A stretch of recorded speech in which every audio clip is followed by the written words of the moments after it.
अस्सलाम dear students. Poem number 9 a consideration. तो फिर से थोड़ा बहुत हम दोहराएंगे इस पोएम को। यहाँ पे थोड़ा बहुत आप बुक की तरफ ध्यान देंगे। मैं पढ़ूँगा, कहीं कहीं मैं थोड़ा ज़ोर दूंगा, वहाँ पे आप ध्यान रखेंगे क्योंकि आज का लेसन जो है उसी के लिए है। एक क्वेश्चन आता है एग्ज़ाम में आपका, पोएम के नीचे दिया होता है एक टेबल, उसमें दी होती है 3 वर्ड्स या 4 होते हैं, तो 3 के आपको माने देने होते हैं। जो नीचे दिए गए होते हैं उन्हीं में से आपको चूज़ करने होते हैं। इसके 3 मार्क्स होते हैं। तो इम्पोर्टेंट क्वेश्चन है। इस तरीके से देखिए, When will the bell ring and end this weariness? How long have they tugged the leash? Tugged the leash and strand apart. इसको आप खास ध्यान देंगे। Strand apart. Okay. My pack of unruly hounds, I cannot start them again on a query of knowledge. They hate to hunt. I can haul them and urge them no more. No longer now can I endure the brunt of the books that lie out on the desks, a full 3 score of several work that they have offered me. I am sick, and what on earth is good of all it? What good to them or me? I cannot see. So shall I take my last dear fuel of life to heap on my soul, and kindle my will to a flame that shall consume their dross of indifference and take the toll of their insults in punishments? I'll not waste my soul and my strength for them. What do I care for all that do amiss? What is the point of their teaching of mine and of this learning of theirs? It all goes down the same abyss. What is the matter to me if they can write a description of a dog, or if they can't? What is the point to us both? It's all my aunt. It's all my aunt. इसको भी याद रखना. And yet I am supposed to care with all my might. I do not and will not, they won't and they don't, and that's all. I shall keep my strength for myself and they can keep theirs as well. Why should we beat our heads? याद रखना.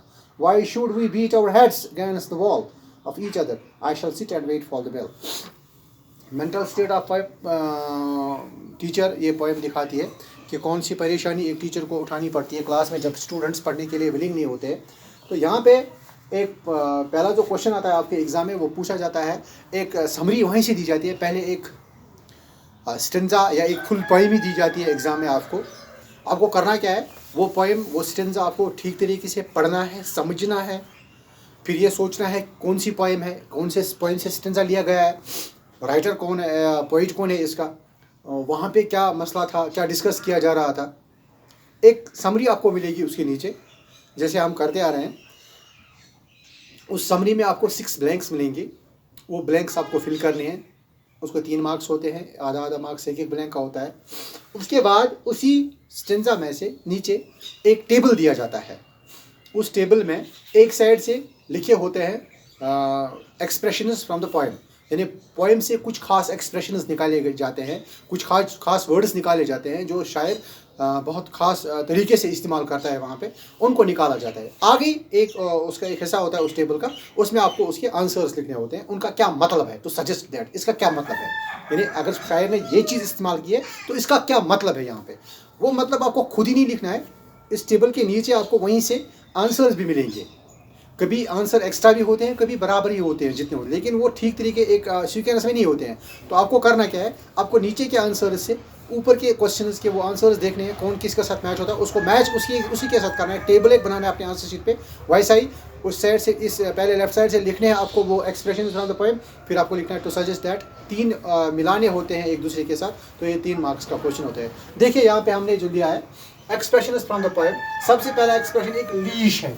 Leash किसको बोलते हैं, ये तो वहीं से किया हुआ है। Leather strap for holding hounds, ये एक वो लेदर का बना होता है गले का, जिसको पट्टा बोलते हैं, जो कुत्तों को डाला जाता है गले में ताकि उनको पकड़ा जाए, उनको बांधा जा सके। हो सकता है कभी एग्जाम में ये ऐसे ही आया हो कि एक किया हो 3 करने हो, या कभी सीधे 3 ही आते, कोई किया हुआ वहाँ से नहीं होगा, कोई सॉल्वड नहीं होगा, अनसॉल्वड ही 3 होंगे, तो आपको अनसॉल्वड ही करने हैं। इसके बाद स्टैंड अपार्ट, एक और एक्सप्रेशन यहाँ पे दिया गया है। It is all my art, ये भी एक एक्सप्रेशन है। Beat our heads against a wall, ये भी एक एक्सप्रेशन है। स्टैंड अपार्ट का मतलब होता है वो काम करना, यानी बहुत सख्त काम करना, बहुत सख्त मेहनत करना किसी जगह से भागने के लिए, इसका मतलब होता है stand apart.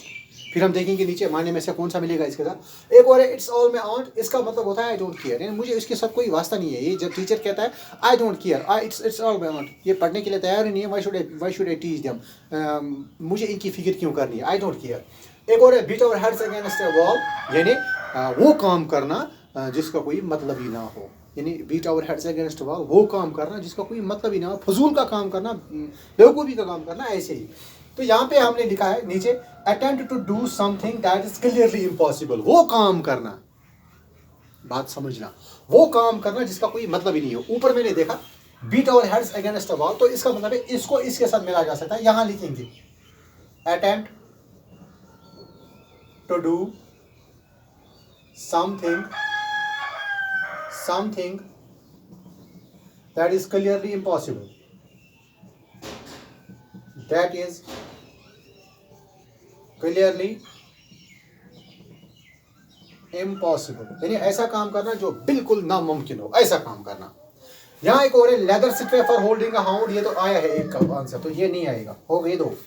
Made an intense effort to break away, वो काम यानी इतनी सख्त से मेहनत करना कि मैं यहाँ से भाग जाऊं, ये मैंने अभी कहा, ये स्ट्राइड अपार्ट होता है। Made an intense effort to break away, यानी किसी चीज को तोड़ के भागने की बहुत कोशिश करना। इट्स ऑल माई आर्ट, यहाँ लिखा है लास्ट वाला आई डोंट केयर, तो ये आएगा क्योंकि एक ही बचा है। कभी कभी क्या होता है कि नीचे आंसर इससे अलावा दिए होते हैं, तो इसको सोच समझ के करना होता है। तो अब हमने देखा जो एक्सप्रेशन फ्रॉम द पोएम थे, पहला एक्सप्रेशन था लीश का मतलब है leather stray for holding hounds, ये तो बात आ गई समझ। दूसरा है स्ट्रैंड अपार्ट हो गया made an intense effort to break away, बहुत सख्त मेहनत करना भागने के लिए, किसी चीज़ को तोड़ने के लिए, वहाँ से भाग जाए। इट्स ऑल माई आर्ट का मतलब है आई डोंट केयर, यानी मुझे इसकी कोई फिक्र ही नहीं है।